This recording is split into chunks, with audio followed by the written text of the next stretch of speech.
They say truth tends to come out in whispers before it ever bursts forth in shouts. And during one late-night conversation, Cody Brown told something so unvarnished, so brutally honest, that it dissolved every image he's ever constructed of himself. It wasn't about faith. It wasn't about family. It wasn't even about love. It was about sex, lust, and the dreaded confession that his marriages were never founded on spiritual cohesion, but on something much more superficial. For years, Cody presented himself as the loyal husband, the man who battled the world to protect his polygamous faith. But off camera, when the cameras were off, he admitted that attraction, and not destiny, was the sole fuel that sustained his marriages. And if that news unsettles you, wait until you see how he used it. Because what came next wasn't merely a personal confession, it was turned into an instrument of control, a cycle of manipulation that each wife would ultimately endure. Christine, Janelle, Mary, even Robyn, so-called favorite or not, were not exempt from this reality. And when the pattern eventually emerged, one chilling question lingered in the silence of their shattered family: was Cody ever really in love with any of them? That question is where our story starts. For so long, the audience had believed Cody's tale of oneness and spiritual destiny. He had explained to the world that his family was constructed upon faith, that his marriages were acts of faith, decisions made under God's design. But when that facade fell, when his own lies spoke him down, everything shifted. In that whispered confession, excused of camera and free of blame, Cody disclosed that the foundation wasn't sacred by any means. It was attraction, desire, a fleeting impulse that determined which wife would be loved and which one would be rejected. That truth, once spoken, became a mirror that reflected years of hidden pain. Suddenly, Christine's tears, Janelle's distance, and Mary's despair all made sense. Each of them had been told, in one way or another, that they weren't enough, because Cody's love was never unconditional. It was transactional, conditional on beauty, on compliance, on whether or not they made him feel powerful. And if you think that's the worst of it, it's not. Because Cody didn't just own up to this fact, he used it. He used it as leverage, as a weapon that silently ruled every argument, every silence, every walkout. The wives weren't married. They were married into a test, where their value was compared to an unachievable standard only Cody held. It wasn't religion that kept the Brown family together. It was terror, terror of being unwanted, fear of being replaced, fear of invisibility. And once that fear germinated, it tainted everything. And yet, even amidst this tempest, Robyn still felt she was different. She felt she had broken the cycle, but she hadn't witnessed the whole picture yet. It occurred on a night which should have been mundane. The cameras weren't turned on. The lights weren't set up. And yet the air was charged with tension, rich enough to savor. Cody occupied the head of the table, his posture rigid, jaw clenched, his eyes flicking between the women, as if he were both judge and hangman. The room was silent, too silent, apart from the clinking of cutlery against plates that no one actually wanted to use. And then, suddenly he spoke.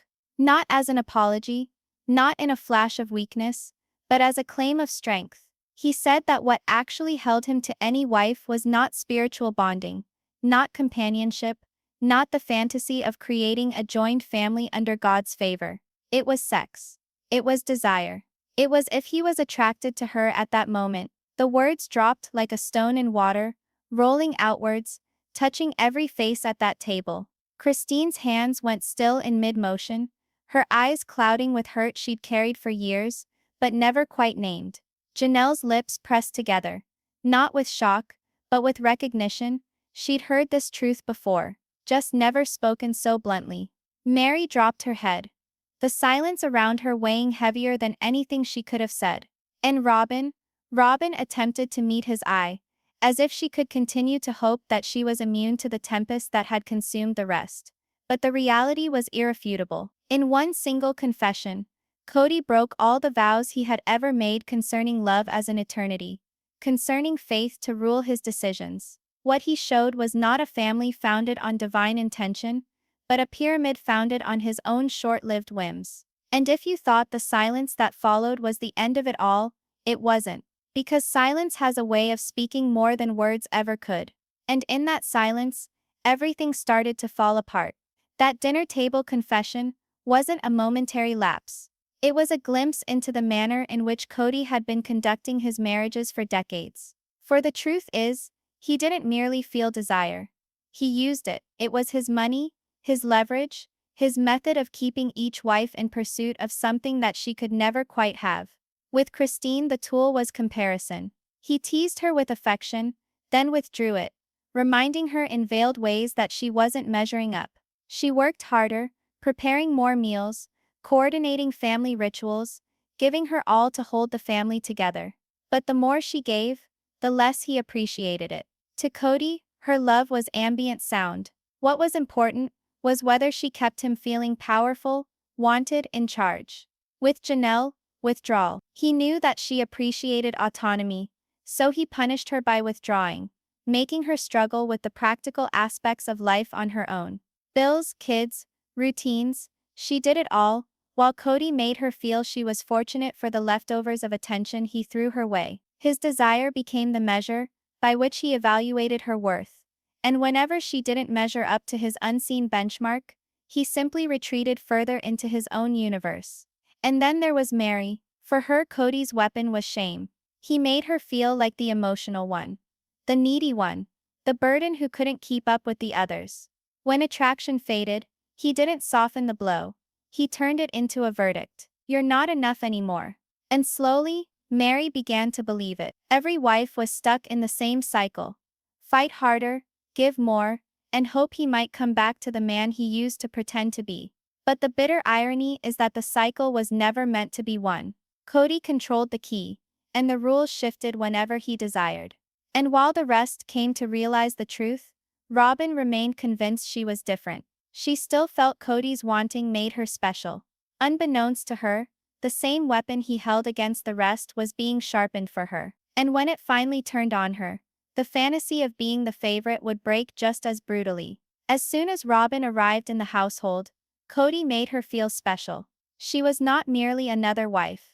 She was presented as the prize, the new beginning, the one who allegedly restored his belief in plural marriage. He paid her more attention than the others had received in years. Excessive compliments, lingering gazes, affection in public. To Robyn, it seemed like evidence that she was different, that she had broken the cycle of rejection that plagued Christine, Janelle, and Mary. But that illusion cost her. While Cody loved Robyn, he exploited her presence to drive a wedge between the others. Every smile to her was a reminder to the others of what was lost. Every hushed word, every joke between them, made the gulf wider. And Robyn, in the warmth of being the favorite, convinced herself that it was love. But gradually cracks started appearing. The love that had once appeared unlimited began to become conditional.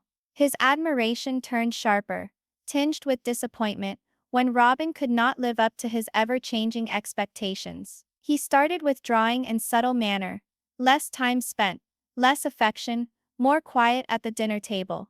And the very insecurity that had consumed the other wives also started surfacing in her existence. She saw patterns she'd previously avoided, noticing how Cody's moods controlled the entire household, how love could be used as a weapon one day and withheld the next, how silence could become punishment. For the first time, Robyn understood that she wasn't outside the cycle. She was just at a different point in it. And with that realization came a bitter truth. If Cody's attraction was the only thing keeping his marriages intact, then her ground was never secure. Because attraction waxes and wanes, power switches hands, and sooner or later, every wife finds herself standing in the same place, second-guessing herself, wondering what she'd done wrong. To Robyn, the idea was abhorrent. She had risked everything on Cody being her partner, the one who survived the others. But what if the pedestal gives way? What if the favorite becomes the forgotten? That was the question behind her silence, growing louder with every day. Behind Cody's sudden revelations and changing affections lies something much bigger than any individual marriage. It is the desperate silence of an aging man, seeing his youth slip away between his fingers, holding on to whatever shreds of approval he can still manipulate. For years, Cody constructed himself as the charismatic figure of a large family, the man who could handle 4 wives, 18 kids, and the attention of reality TV. But over time, the facade cracked. The hair began to thin, the arguments grew increasingly vocal, and the previously admiring wives pierced the act. And that's when the midlife crisis came into full swing. Rather than being bolstered by the family he'd built, Cody was overwhelmed by fear of becoming irrelevant. He was desperate for youth, energy, the same adoration he no longer received from those that knew him best. His all-consuming fixation on being attractive wasn't about want. It was about verification that he still mattered, still was attractive, still controlled the story. Robyn became the face of that hunger. Younger, more devoted seeming, she was the new chapter Cody employed to tell himself time hadn't gotten the better of him. But midlife crises have a way of revealing themselves. The flashy cars, the histrionic fights, the desperate urgency for devotion, all signs of a man attempting to outrun the clock. What Cody didn't notice, or maybe wasn't willing to notice, was the destruction he left behind. His children saw their father disintegrate, as he prioritized his ego over their stability. His wives took the hit to his insecurity, shouldering the blame for his decline in value. And all the while, Cody doubled down, believing that the next grand gesture, the next desperate proclamation, would revive what was already lost. But if history has taught us anything, it's this: when authority is constructed on attraction and fear alone, it never stands. And as Cody barreled deeper into his midlife tempest, one blaring question arose. What would he give up next, in order to feel young again? While Cody's changing affections weighed heavily on the wives, the children silently bore witness to the breakdown. They came of age in a home where love was conditional, loyalty was expected but not given, and where their father's presence felt more about domination than attachment. To the outside world, the Brown family seemed large, lively, and strong. But behind the walls, the cracks were evident to anyone who was willing to see closely enough. The kids observed which mother was doted upon, and which were overlooked. They observed how their father's temperament controlled the mood of the entire home. Some became subdued, not wanting to provoke him, but others started to resist, insisting to be noticed, insisting on truth. But what they all shared was the insidious sense that their father's love seemed like a show, louder in front of the cameras, diminished when the lights went off. Discussions that could have been about coaching became lectures on loyalty. Instances that could have established trust instead stood with the burden of Cody's disappointment. For a lot of the kids, the message was unequivocal. You were worth something only if you represented his idea of success, his concept of obedience. And with age, they started to pose the questions Cody couldn't answer. Why did mom cry in the kitchen when nobody was there to see? Why did dad show up for some milestones and miss others? Why did love at home always sound like a competition rather than a comfort? The reality is, the legacy of Cody's decisions does not stop at shattered marriages. It reaches out into the lives of every kid who grew up observing, listening, and taking those lessons forward into their own lives. Some will escape the pattern, refusing to replicate unhealthy living. Others will hold the wounds longer, replaying their childhoods in secret. And if you believe Cody's downfall came at the expense of just his wives, then think again. Because the distance of the children, their independence, and their unwillingness to unquestioningly accept his version of events, might be the highest price of all. Ultimately, it wasn't merely a family torn apart.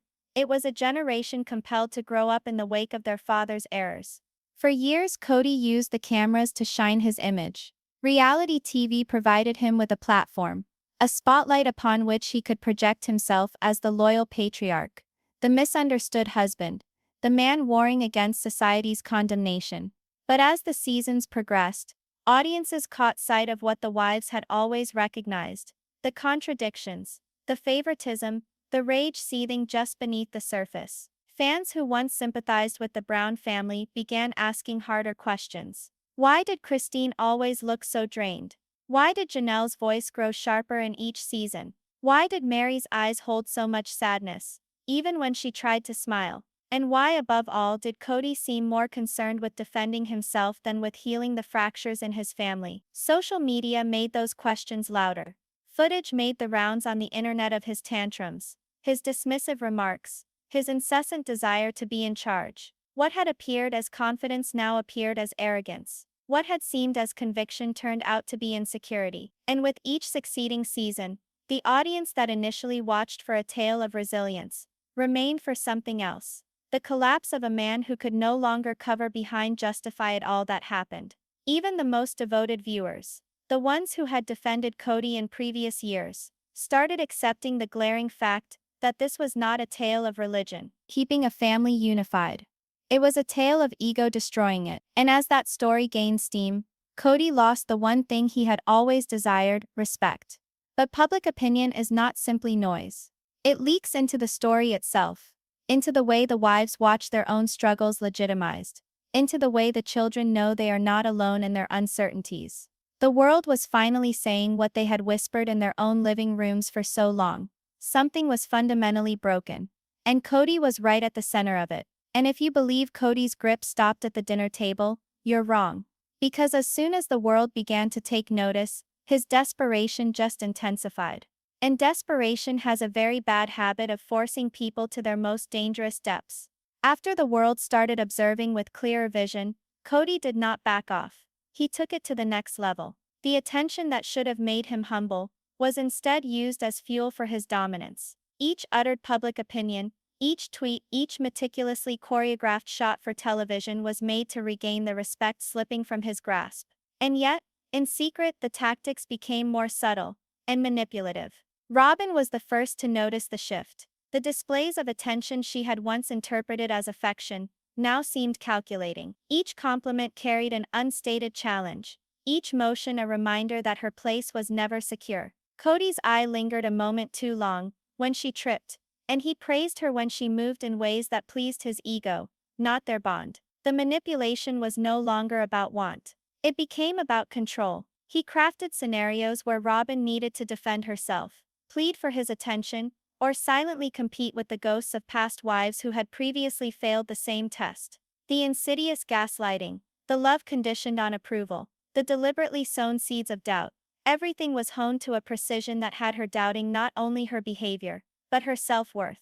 And if you thought that was the worst of it, wait until you know about the emotional tightrope she had to tread. One wrong move, one pause, would set off disappointment or withdrawal. The pedestal she used to think existed, the one that made her feel special, now teetered above a pit of perpetual insecurity. She was still the favorite, but the crown was a gossamer illusion, as insubstantial as Cody's grip on his own dwindling relevance. At the same time, Cody's need for validation permeated every aspect of the house. Decisions, discussions, even familial routines were articulated in terms of his approval. The wives, the kids, and Robyn herself were all pulled into a universe where appearance, obedience, and performance eclipsed love or bonding. And in that still tension, Robyn started to realize the truth. Being the favorite wasn't going to save her. It just postponed the inevitable reckoning. And when the reckoning came, it would drive her to face the reality she had long denied. It began with a subtle change, small indications that things were not right, pieces that did not fit. The hesitations in Cody's speech, the flashes of annoyance in his eyes. Robyn had invested years thinking she could control the cycle, thinking that being the favorite was a guarantee. But illusions shattered, and the fractures spread more quickly than she had ever thought possible. She saw the old habits cropping up again, the comparisons, the veiled jabs, the silent rivalries. Moments that had before been innocuous now became tests, and each test reminded her that no spot in Cody's universe was ever secure. The safety she had held onto for so long was dissolving, and in its place there emerged a muted, gnawing fear she could no longer ignore. And yet Robyn could not break free alone. She was constrained by decades of history, by children still in need of stability, by a public image carefully constructed for reality television. It wasn't easy to walk away. It wasn't easy to speak out. Even questioning Cody openly felt like entering a minefield where every wrong step could lead to a charge of control, anger, or withdrawal. And if you thought that was the toughest part, just wait until you grasp the emotional cost. She had to balance love and fear, devotion and doubt, hope, and betrayal, all while preserving the tenuous facade of normalcy for the cameras. Every day became a balancing act, a negotiation between her own sense of dignity and the demands of a man who would not treat her as an equal. In private, she started to think, was she ever loved, or was she just playing a role for a man hungry to pursue validation? Did what she had created in life justify the compromises, the silences, the little humiliations she had amassed over the years? And as those very questions went spinning around her head, something chilling became evident to her. The favorite can turn into the forgotten in a heartbeat. That soft epiphany, the knowledge that she may not be immune, that her tenure at the pinnacle was only temporary, was the initial move toward accountability. And amidst that silence, Robyn experienced the cumulative burden of each former wife, each unidentified secret, each betrayal that had forged the man seated opposite her. It was in those quiet hours, when Cody believed she was still performing the obedient wife, that Robyn started to observe something incredible. She noticed the patterns, the manipulations, the cycles which had held her and the others for decades. All the compliments that went with a challenge, every withholding of attention synchronized with her mistakes, every lingering look that promised performance, she noticed them all now, with uncritical lucidity. For the first time, Robyn didn't merely survive. She examined, she documented his moods, his strategies, the unwritten rules of the game she had unwittingly been playing. And in that knowledge, she had a little but significant spark of power. The fantasy of being the favorite was fading, but instead she learned to pick her response, to restore fragments of herself chewed away by years of provisional love. And if you think that was easy, think again. Each step towards taking charge involved danger. A sharply spoken word, a lingering stare, might trigger Cody's temper or his planned retreat. But Robyn proceeded cautiously, quietly, sowing the seeds of rebellion without giving away the full range of her opening.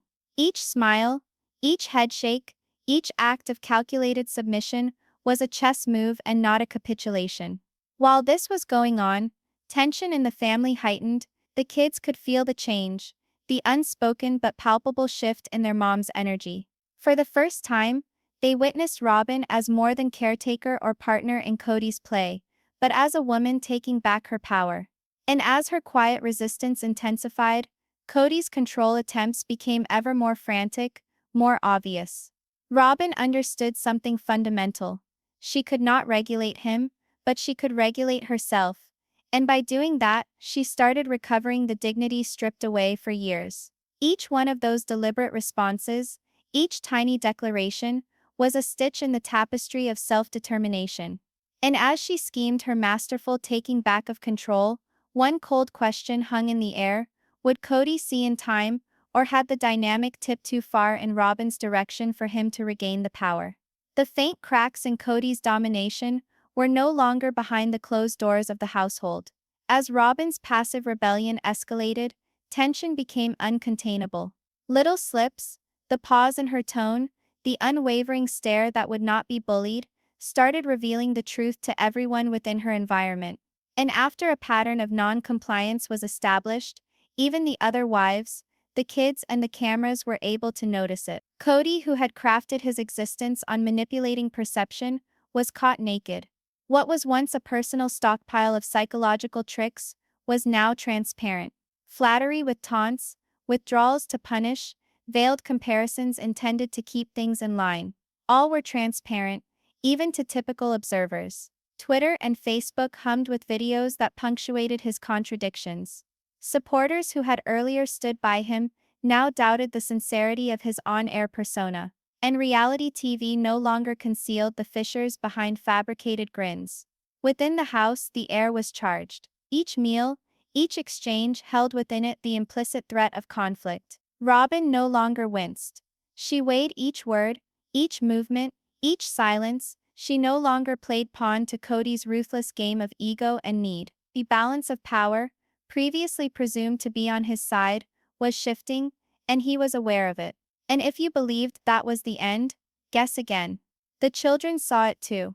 Eyes long conditioned to observe and listen, now watched with suspicion, their own comprehension expanding. They witnessed the unraveling, recognized the injustice, and gradually, quietly, started to wonder at the story Cody had spent decades dictating. The unraveling wasn't sudden.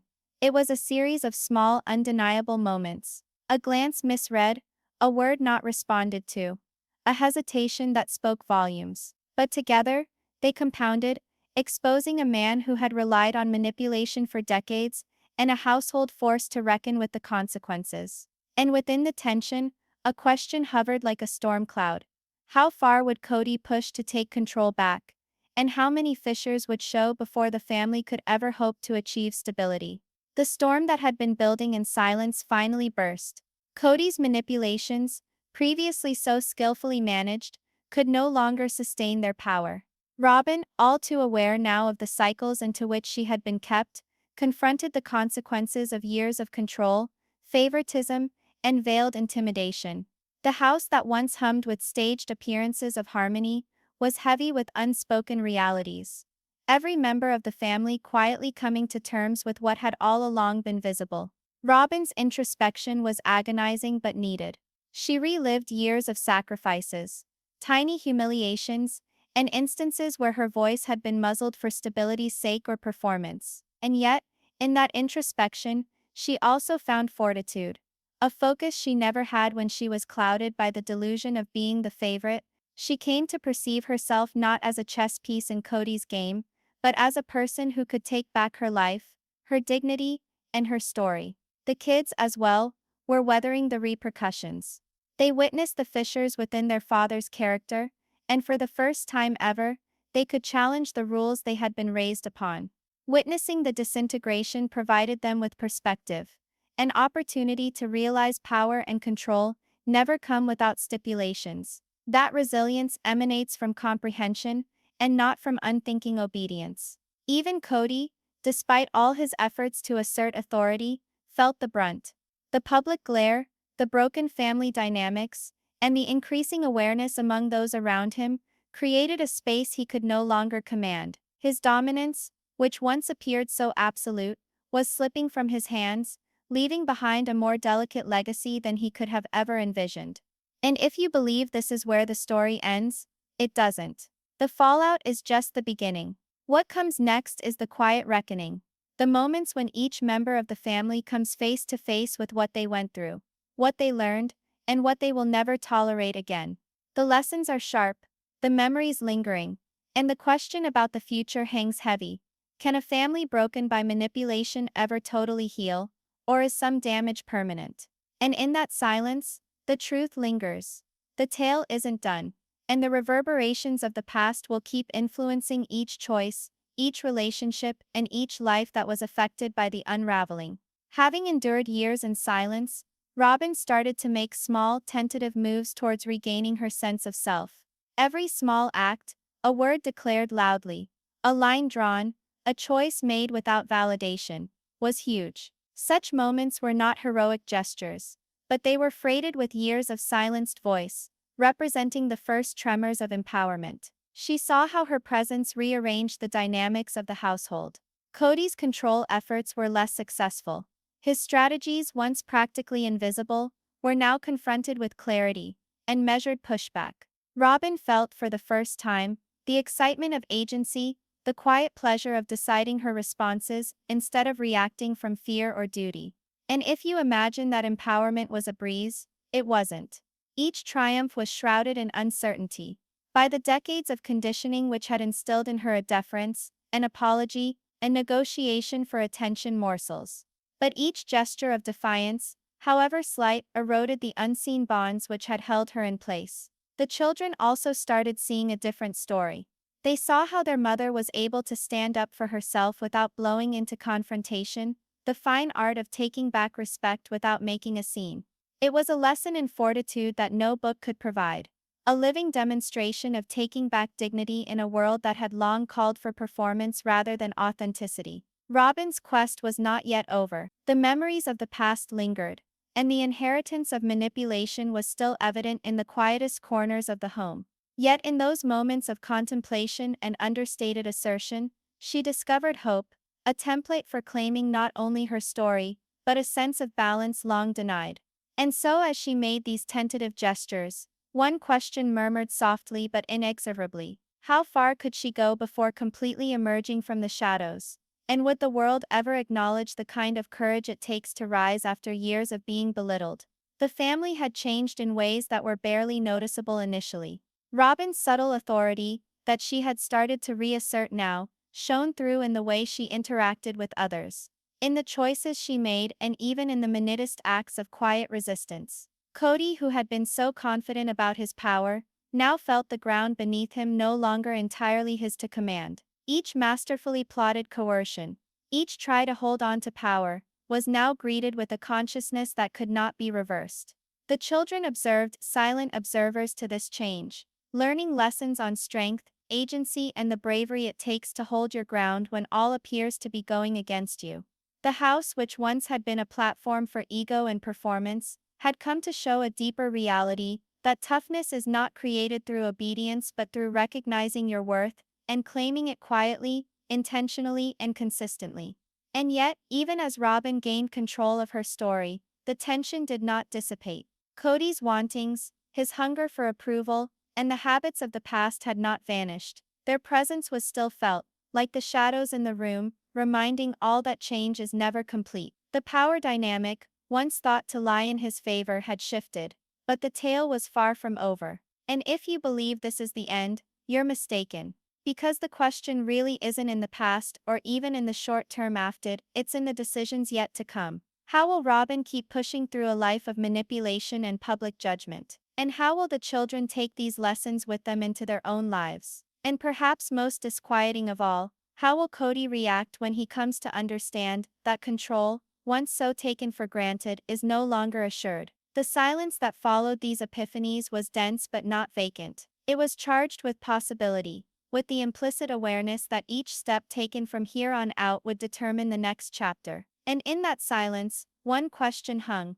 unanswered, challenging viewers to ponder their own solution. When someone has spent decades dancing through a trap of control, of betrayal, of conditional love, what does it actually require to take back their life? And can they ever truly be free? The tension had come to a head where no one could avoid it anymore. Robyn's internal strength, developed over months of passive resistance, now characterized the dynamic in the house. Every look, every move, had meaning. Cody, who had been counting on manipulation and control for so long, discovered that his tactics didn't work with the same reliability anymore. The household, once a stage for his ego, had shifted into a space where resilience and awareness could quietly yet profoundly alter the dynamic. Robyn's path had not been easy or direct. Each step toward the recovery of her voice had been difficult, shadowed by uncertainty, fear, and the decades of programming that instructed her to survive through compliance. But in observing herself, in reviewing patterns, and in setting boundaries, she started to reclaim a sense of agency that had been withheld from her for so long.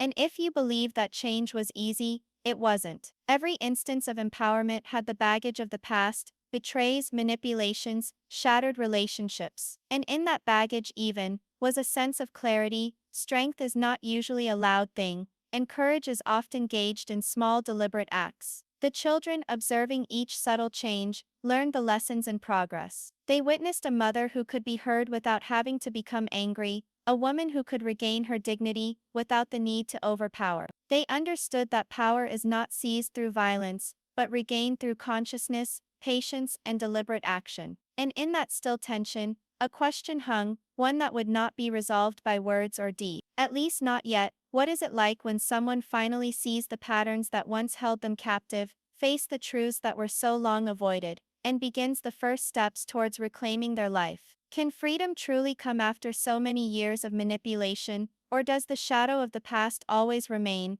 influencing every decision and every relationship to come? The film concludes not with closure, but with potentiality. It prompts observers to ponder on the thin line between agency and control, betrayal and survival, love and self-defense. And from that contemplation, the only question left is, were you Robyn? What would you do when confronted with the same complicated entanglement of loyalty, falsity, and struggle for dignity?